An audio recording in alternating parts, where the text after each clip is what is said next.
Now, if you watch our queer Marxism marathon this past weekend for Socialism Saturday, so this part is going to be a little bit of a review for you. But I do think it's important to have the review. I often think, especially with the more complex topics that we talk about, the review is necessary to really internalize and really understand what these things mean.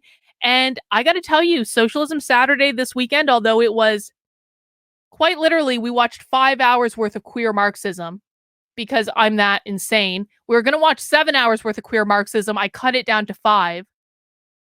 But those 5 hours were enlightening, weren't they? And those 5 hours gave us information and clips where we can hear from the mouths of the real trans activists, the transgender Marxists, the people who are pushing this ideology into our world at every single level. We can hear from the horse's mouth what these words actually mean. And that's critical to understand because we know that the woke left changes the definitions of words all the time. They change the definition to make it something it's not. They speak in code so you can't understand them. And they do it to confuse the general population, which then sucks them in to this ideology. And they just think they just think that I just want the world to be fair for gay people. I just want the world to be fair for trans people. Okay, well, no one actually disagrees with that, except that's not what you're actually doing. And people don't know, the useful idiots, the useful innocents, whatever you want to call them. I even don't think that some of the true believers understand this distinction is the woke left has changed the definition of the word queer. So we all know queer used to be a slur back in the day.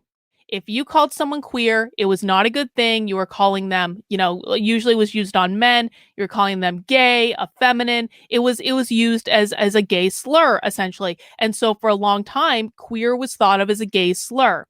And then the woke left decided to reclaim the term queer. But when they reclaimed the term, they also changed the definition of it.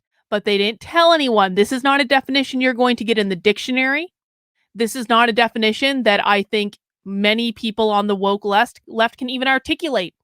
Queer has nothing to do with being gay.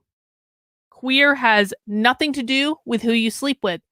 Queer has nothing to do with being trans. If you're trans or non-binary or any other gender identity, like your fey gender or bog gender or whatever the F gender, queer has nothing to do with any of that.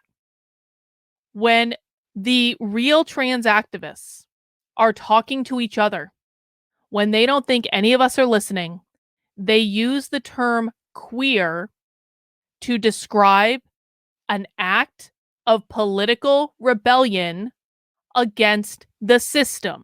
The system, in our case, being capitalism.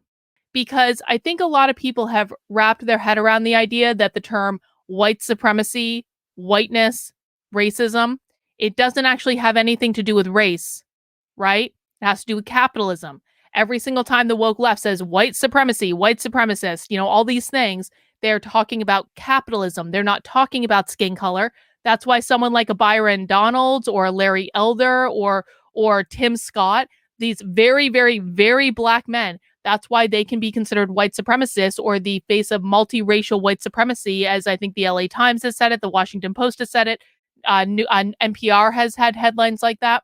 That's why really black men can be considered white supremacists, not because it has anything to do with skin color, but because they're engaging in capitalism.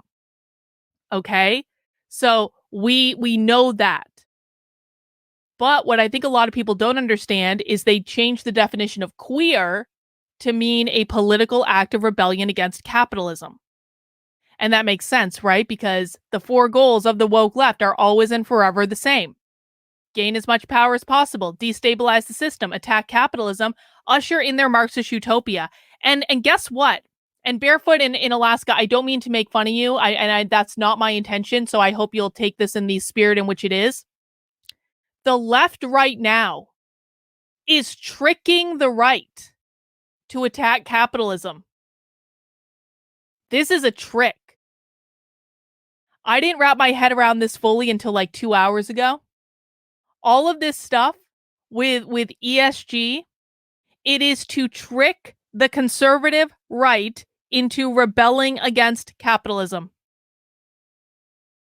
I'm not in a position to fully explain this one yet. And I understand why you're saying that. I understand because like listen man, I'm a very much a fan of like if you don't support something, don't buy it. Like I don't like it makes no difference to me at all. But I think that this is an important nuance that people are not thinking about.